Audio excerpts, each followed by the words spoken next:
Yo, hey, what's up, everybody? Paul Anthony here, and today we have to take a look at this Dow chart. I mean, everyone is calling for a crash. The Dow fell 666 points on Friday, and it's looking really bad out there.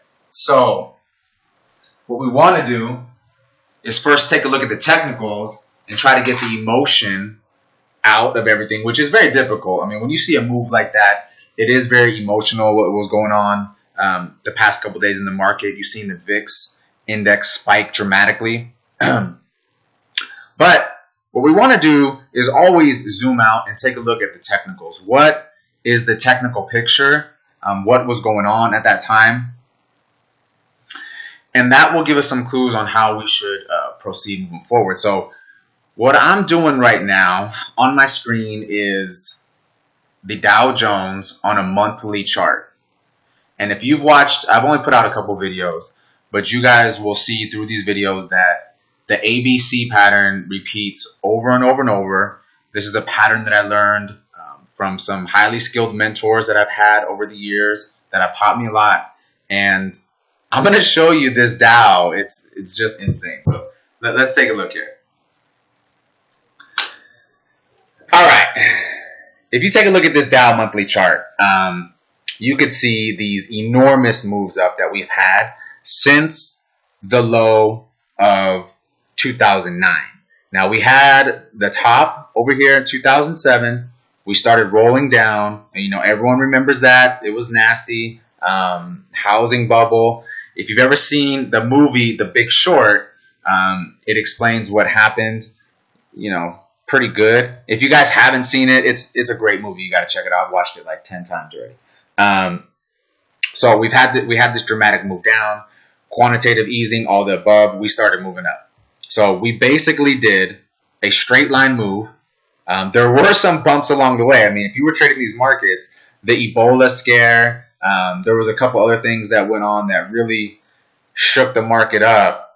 So on a daily chart, it wasn't a straight line move. Now, on the monthly chart, you know, we have this straight line move that went all the way up to right here, okay? Now, the market is very symmetrical, and why it's like this, it doesn't matter. Just to know that these patterns play out over and over and over all the time. So we had the straight line move up, and then we had the chop. You know, there was taper talk, Ben Bernanke, all that stuff that was going on around this time. We started chopping around, and we had some pretty nasty sell-offs.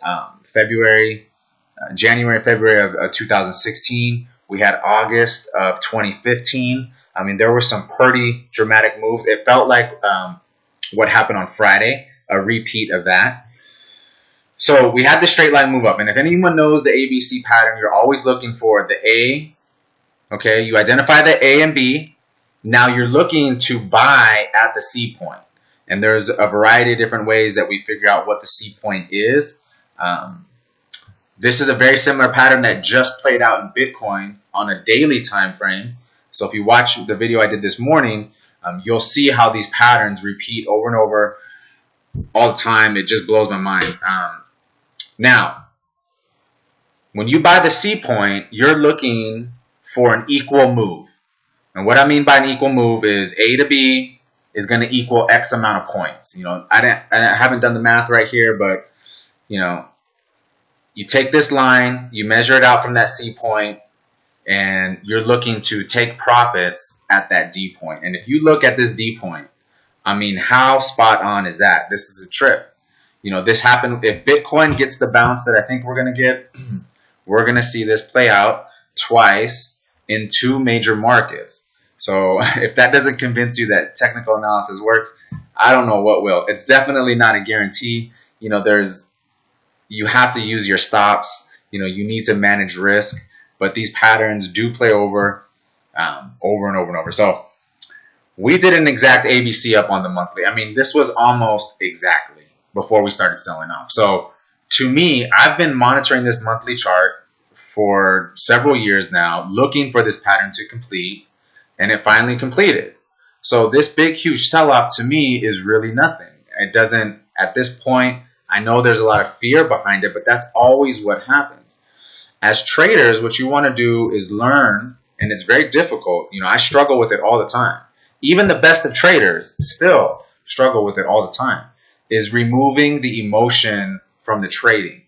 And we trade patterns, we trade setups. And you look for the chart to guide those patterns and guide those setups. You know.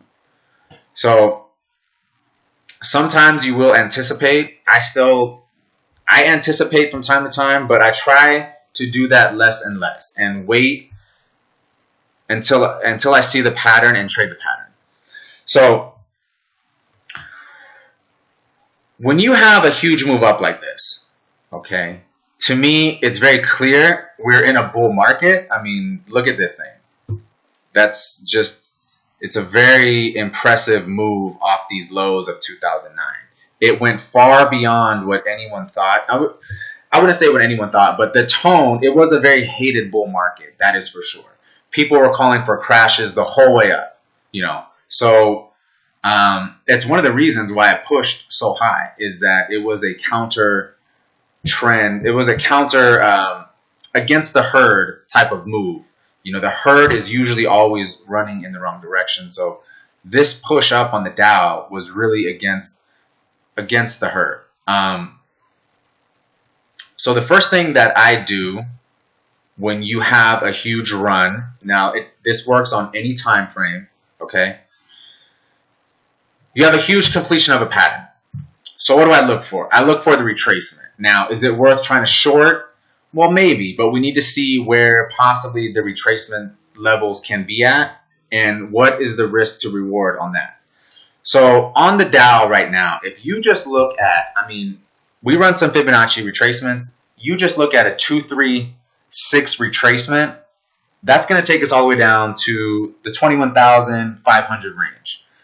Now, from where we're at right now, that's going to look like the world is ending. That is the type of chatter you're going to hear on the talking head shows, for sure. But if you come back to technical analysis and you look at this and we still think that the Dow is in a larger bull market and is going to go higher, then we would look at the 21,500 level as, you know, a very normal retracement, okay? That wouldn't be anything to get overly concerned about. But now this is a monthly chart, so your day-to-day trading would obviously be very different. But in terms of the overall longer-term outlook, I would not be overly concerned at that point at all. Now, when I talked earlier about symmetry in the market, here's what I mean, and here's what still blows my mind every day.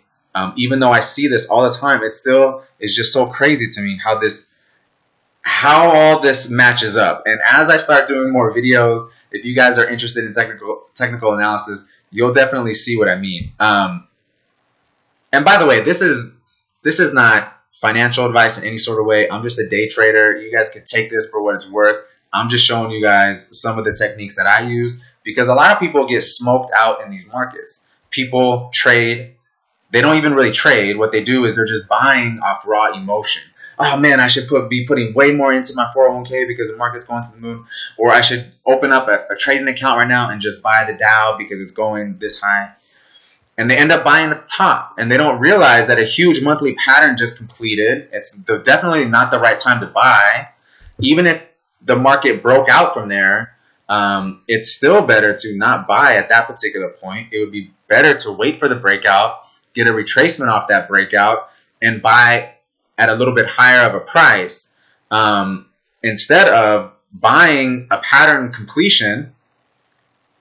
You just don't want to do that unless it's like Bitcoin. So if you watch my Bitcoin video from earlier, we have the exact opposite scenario. This is where you would want to short the Dow and you want to buy the Bitcoin. So anyways, I don't have any courses or seminars or anything like that to sell you guys. I'm just doing this because I want to try to help some of you guys figure this out. So right on. So we got the 236. It's going to be around 21,500 if that's for where the retracement comes to. It's going to look like end of the world. Not really a big deal in the big scheme of things. Now, the 382, why this is such a trip is because the 382 is going to come in around 18,900, and that lines up almost exactly to the B point, the previous all-time high, or the all-time high under the Obama administration. Well, technically we did go right almost to 20,000 while Obama was still in office, but most people consider that to be because of the policies that the current president was going to implement. So whatever. The point is it's coming back to the B point, which is just the symmetry in the market shows up over and over and over. It's just a trip. So now if we come all the way down to that 18,900 level, it definitely is going to look like the end of the world. People are going to be talking like, oh man, depression, this, that, and the other. It's still a very normal retracement. You know, a 382 retracement is actually a very shallow retracement. If you see a 382 retracement and a strong move out of that area, that is always a place where I'm looking to get long. Or if it's the opposite side, if we come down dramatically and you only bounce to the 382 and you start rolling over, you want to pull the trigger short because it's really weak. So I would not be surprised one bit to see a correction down to these levels. It would not shock me at all. And even if we came one more level down, which the symmetry here is just, it just blows my mind. So a 618 Fibonacci retracement would bring us down right to the 14,000, what I got, about 700 level-ish. And that was, of course, the symmetry in the market, the previous all-time high range. There's not exact numbers, but it's that right in that range from the all-time high before the infamous housing collapse. So these are the levels that we're looking at in the Dow for a retracement. Now, if anyone follows the work of Martin Armstrong, who's a pretty amazing guy, hold on one second here. One second, sorry about that. I just want to pull this screen down just a little bit. So Martin Armstrong, he actually has been on record several times saying the Dow is more than likely going to get up to the 40,000 range. And after a day like Friday, it sounds crazy to most people. But that's where I think that we are ultimately going. And if you run a Fibonacci extension off of this move, off of this ABC up, a 1618 extension would bring us right up into really close to this 40,000 level. And this would probably take several years to get up to this level. But as you can see, I mean, this move from 2009 was amazing. The market would just shrug everything off. Anything that came its way, it just shrug it right off. This move, this C to D leg, the trajectory is just wow. I mean, this was a very powerful move. This was even just more explosive, this move up. So I'm anticipating, a pullback. We'll see how deep that pullback goes. And long term, we're looking to get up into this range right here. So I hope this helped. Hope you guys learned a thing or two about technical analysis and why, everyone, if you're putting your money into the markets, should learn some of the basics. And it will definitely save you guys from making a big mistake. A lot of people bought this right here. A lot of people bought this level, not knowing that this pattern was completing, and this is definitely not the time to buy. So I hope that helped. I'll talk to you guys soon. Peace.